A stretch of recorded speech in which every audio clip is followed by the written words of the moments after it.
The family has confirmed that the blanket belonged to Lilly. Police are investigating if and how it relates to her and her brother's disappearance. Nova Scotia RCMP say they're doing forensic tests on a blanket linked to two children who have been missing for more than 2 months. The blanket was located and seized very early in the investigation. It was outside and found near Lilly and Jack's home. 6-year-old Lilly and 4-year-old Jack Sullivan disappeared from their home in northeastern Nova Scotia on May 2nd.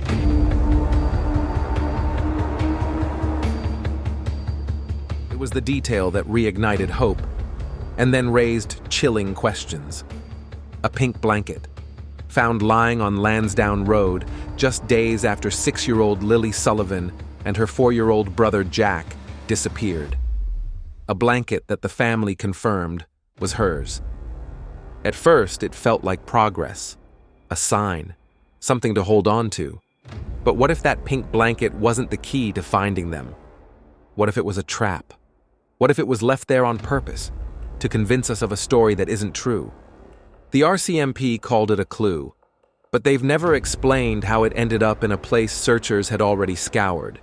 They've never said what else it revealed. And the boot prints nearby, just as vague, just as suspect. So we have to ask the unthinkable. Was the pink blanket really evidence? Or was it a carefully staged lie, designed to make us believe Jack and Lilly simply wandered away, and to protect whoever really took them?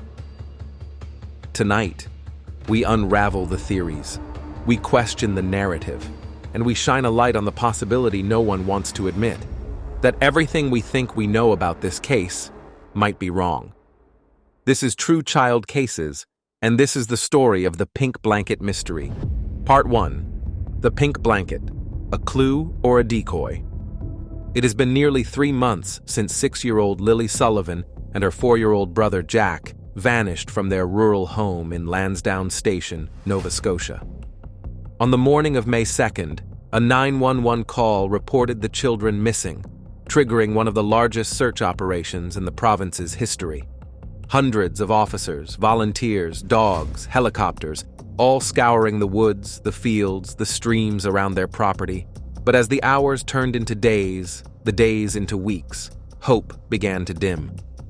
Then came the pink blanket. Early in the search, RCMP announced they had seized a piece of evidence on Lansdowne Road, a pink blanket. And almost immediately, the public's attention reignited.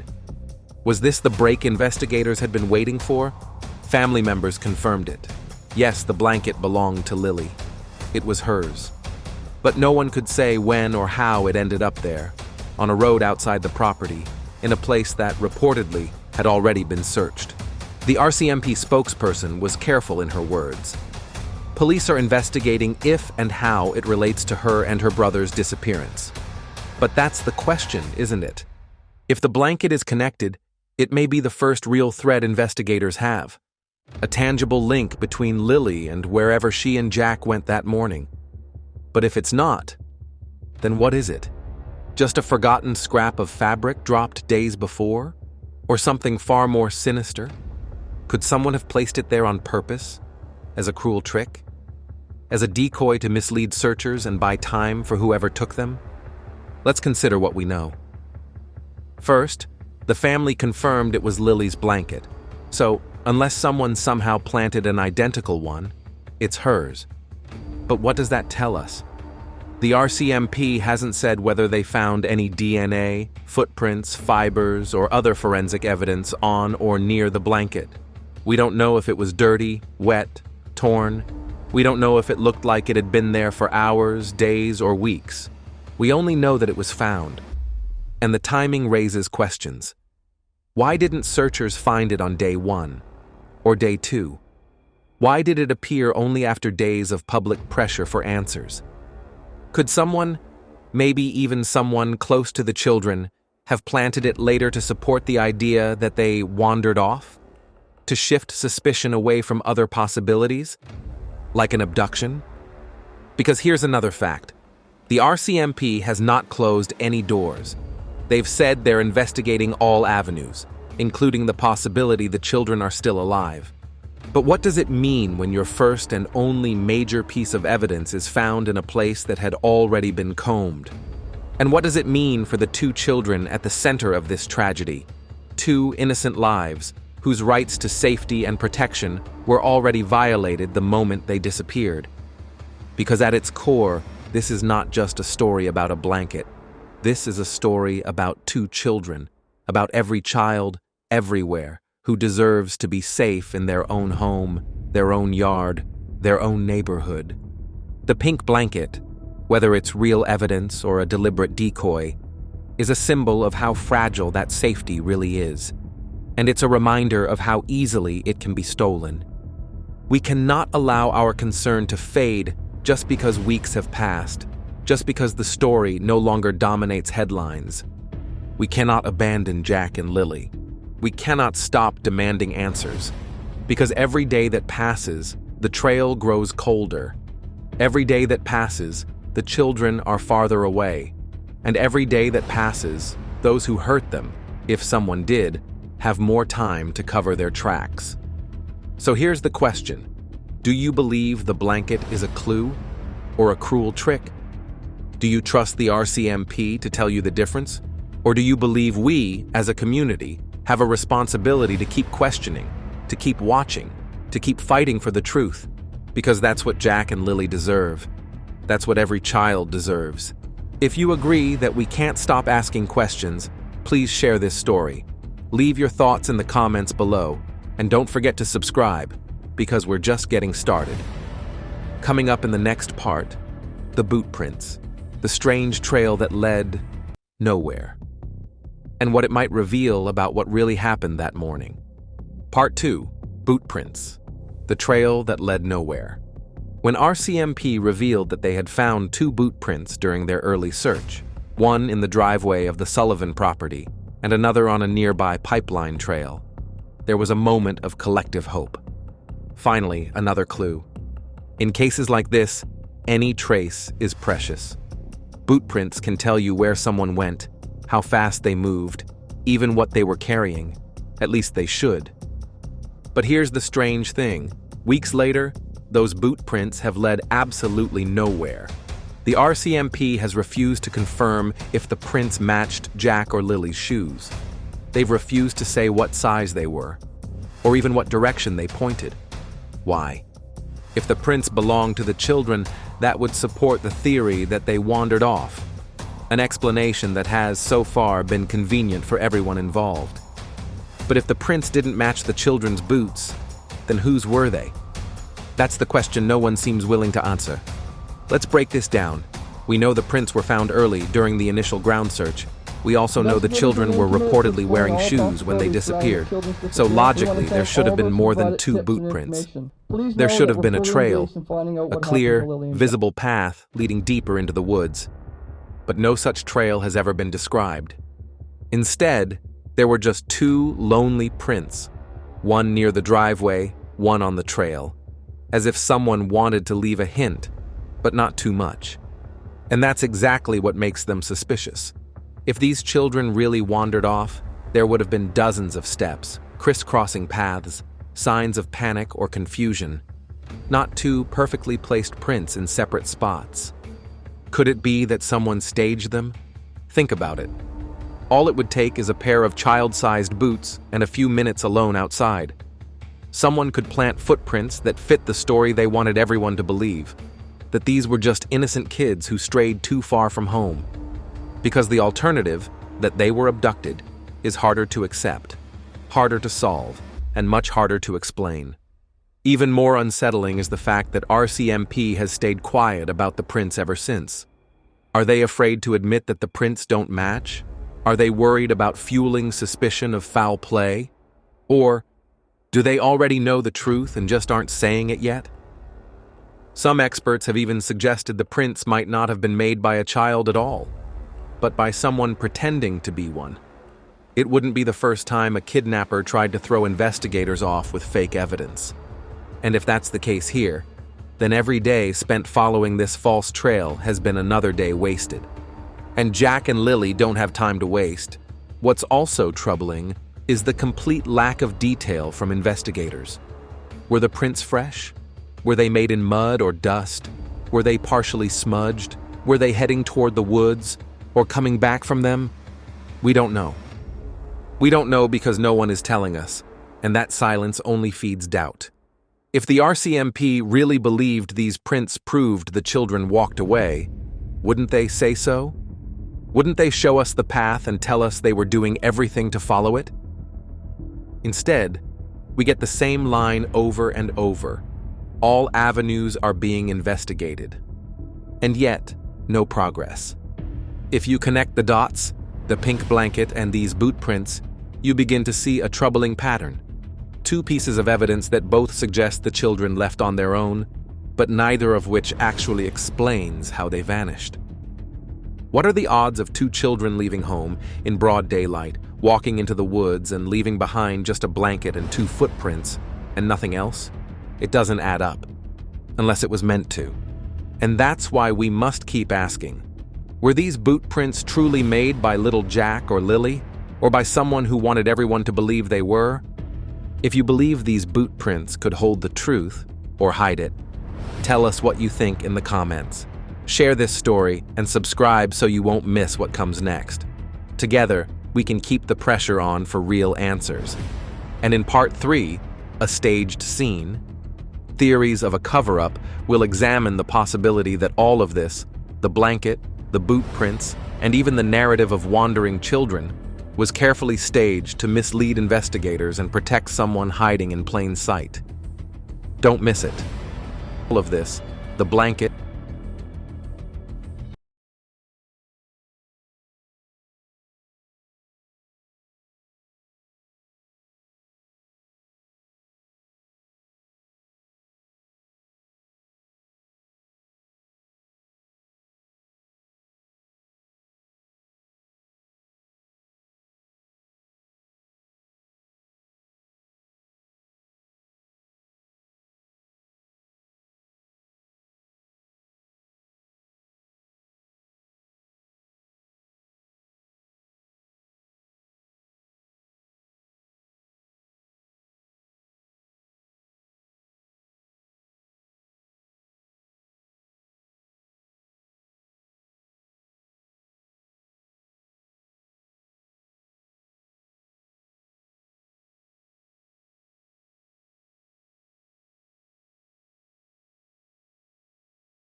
They don't even tell their own people that unless you are in the know, right?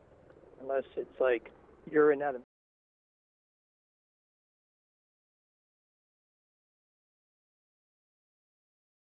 That unless you are in the know, right? Unless it's like you're in that investigation.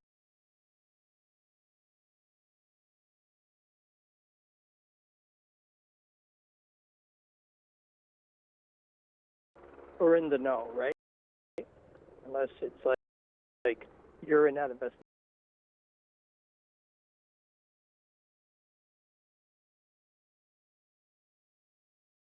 Or in the know, right? Unless it's like you're in that investigation.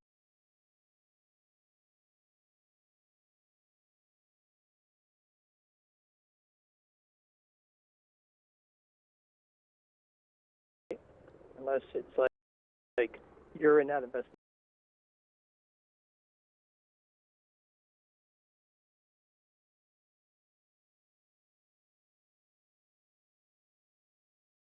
Like you're in that investigation.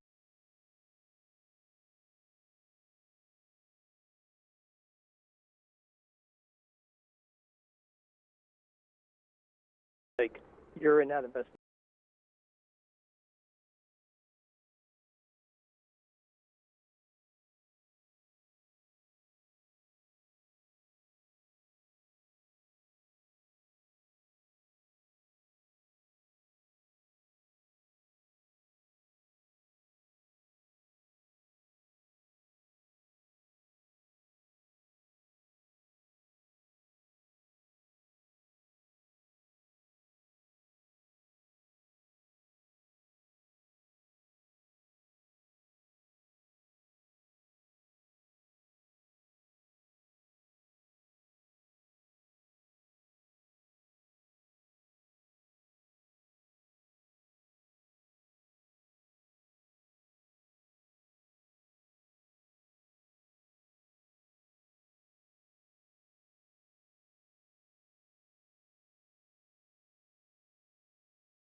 They don't even tell their own people that unless you are in the know, right? Unless it's like you're in that.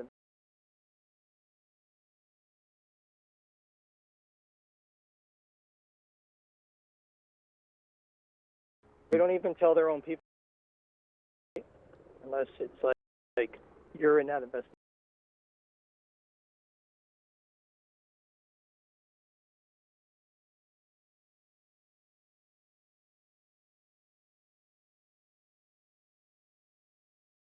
Like you're in that investigation.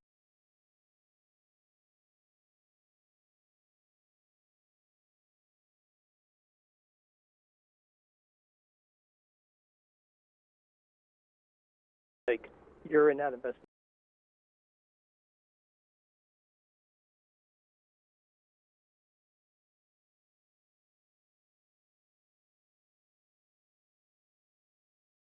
Like you're in that investigation.